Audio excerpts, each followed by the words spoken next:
अरहंताणम नमो अरहंताणम नमो अरहंताणम। हमने जो ध्यान का उपक्रम शुरू किया है वो कुछ महत्वपूर्ण उद्देश्यों के लिए किया है। उनमें शरीर का स्वास्थ्य भी एक उद्देश्य हो सकता है, मैं इसे अस्वीकार नहीं करता, और शारीरिक स्वास्थ्य को भी कोई कम मूल्य नहीं देता, किंतु शरीर के स्वास्थ्य का जो मूल्य है उससे ज्यादा जिनका मूल्य है उनका मूल्य कम करना भी मैं नहीं चाहता।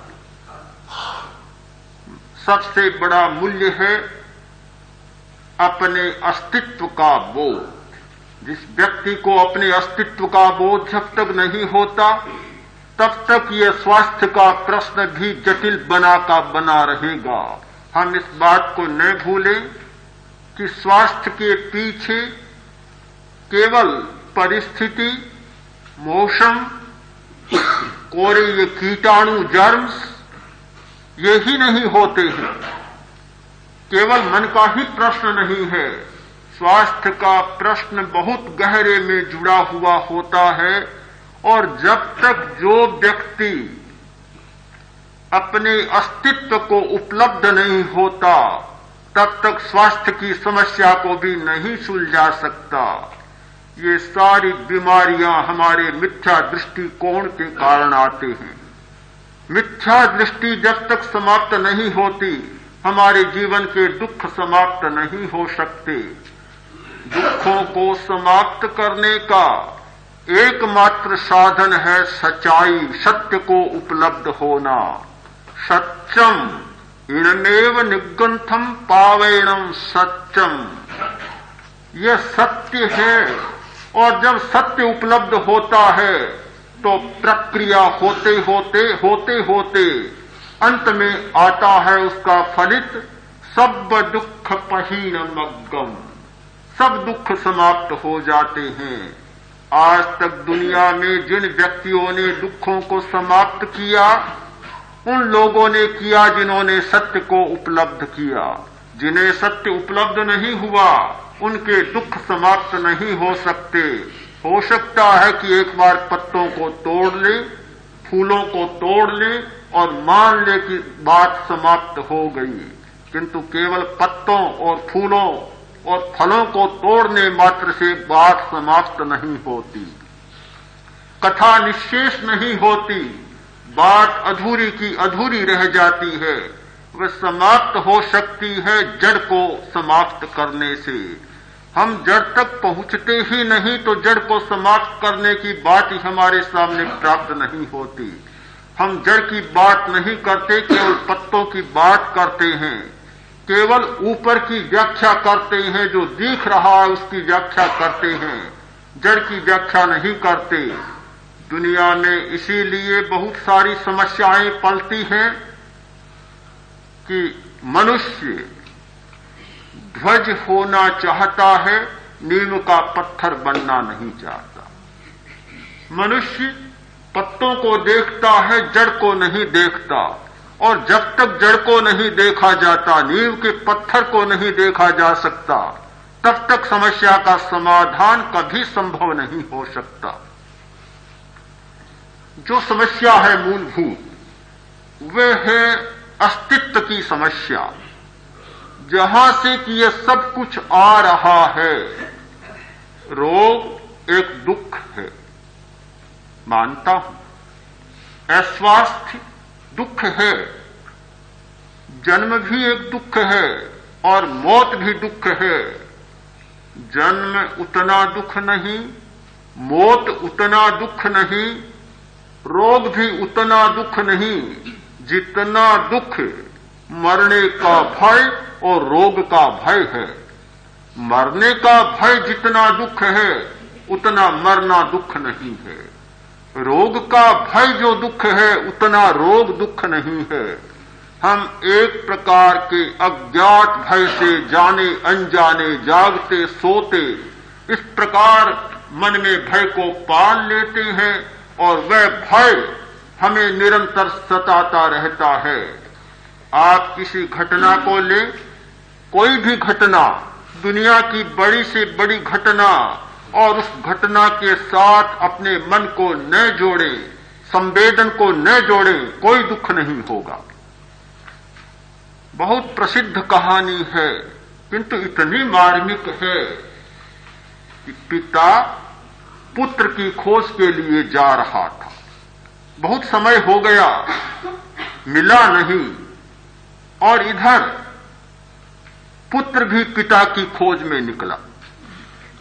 ऐसा संयोग मिला कि एक धर्मशाला में पिता भी ठहरा, पुत्र भी ठहरा, पर पुत्र पिता को नहीं जानता और पिता पुत्र को नहीं जानता। बहुत वर्ष बीत गए।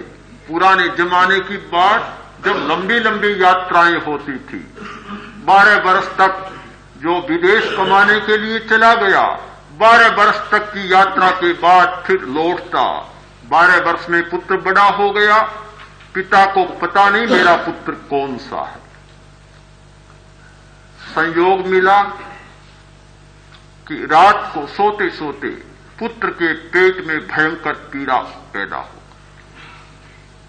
चिल्लाने लगा, कराहने लगा। अब पिता पास में सोया था, काफी धन कमाकर आया था, धन का अहंकार भी छाया हुआ था सिर पर। अपने कर्मचारियों से, नौकरों से, सेवकों से कहा, अरे सोने का समय कौन चिल्ला रहा है, चुप करो उसे। नौकर गए और कहा, सेठ जी सो रहे हैं, चिल्लाओ मत। उसके साथ भी आदमी था। सेवक ने कहा कि ये कोई बस की बात है, दर्द हो रहा है, बच्चा है, दर्द हो रहा है, चिल्ला रहा है। आकर बताया कि ऐसी बात है। उसने फिर कहा कि नहीं, नींद हराम हो रही है, जाओ बंद करो। फिर गए नौकर, फिर कहा, उन्होंने नहीं माना। तीसरी बार क्रोध के आवेश में आकर कहा कि जाओ, मनाही करो, चुप कर दो, और नहीं होता है तो धर्मशाला से निकाल दो, बाहर फेंक दो बोरिए बिस्तर। जब गर्भ में आदमी होता है तो और भी बड़ी समस्या बन जाती।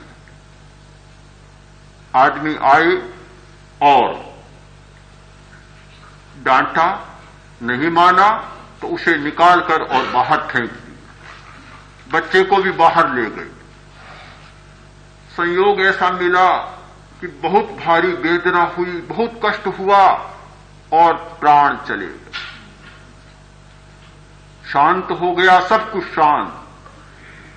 तब शेख ने पूछा, अरे भाई अब तो हल्ला नहीं सुनाई दे रहा है, क्या बात है?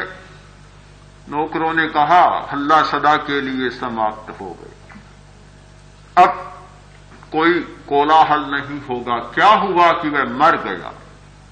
तब मन में एक प्रश्न उठा कि आखिर कौन था? बेचारा यात्री आया था, कौन था? स्वयं उठा, पता लगाया, गांव पूछा तो गांव वही निकला जिस गांव का था। पूछा भी कौन है, और जिज्ञासा बढ़ी तो बताया कि अमुक सेठ का लड़का है और अपने पिता को खोजने जा रहा था, मिलने जा रहा था। बस, या तो बाहर निकाल रहा था या अपने प्राण बाहर निकलने शुरू हो गए। अरे मेरा लड़का। बस, पहले तो वह चिल्ला रहा था और अब यह चिल्लाने लगा। वह चिल्ला रहा था तब तो शांत था, और अब यह चिल्लाने लगा तो कोई शांत करने वाला भी नहीं है। मैं आपसे पूछना चाहता हूं, दुख कहां से आया? कहां से दुख आया? क्या वह लड़का मर गया इसलिए यह दुखी हुआ? यदि लड़का मर गया इसलिए दुखी होता तो 10 मिनट पहले भी दुखी हो जाता। कोई दुख नहीं हुआ, मरने पर कोई दुख नहीं हुआ, जब उसे बाहर निकाला कोई दुख नहीं हुआ।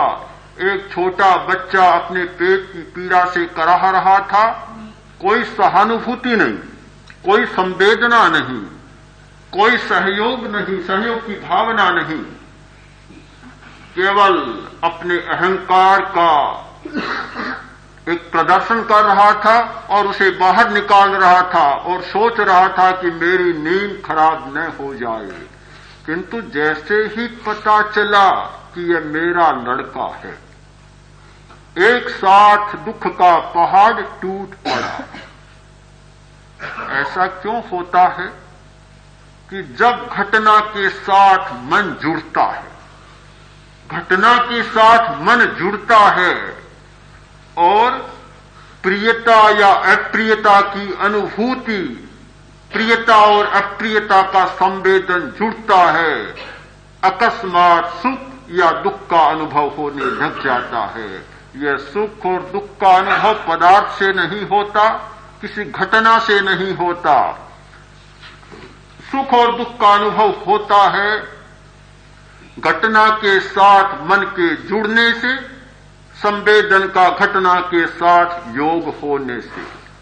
तो जब घटना के साथ मन जुड़ता है तब दुख सुख होता है, घटना के साथ मन के जुड़े बिना सुख या दुख नहीं होता। तो हमारे दुख का जो मूल है, कोई परिस्थिति नहीं, कोई पदार्थ नहीं, कोई घटना नहीं, ये सब निमित्त बन सकते हैं, किंतु जहां सुख और दुख पैदा होता है वह सारा चेतन सत्ता की अनुभूति में होता है।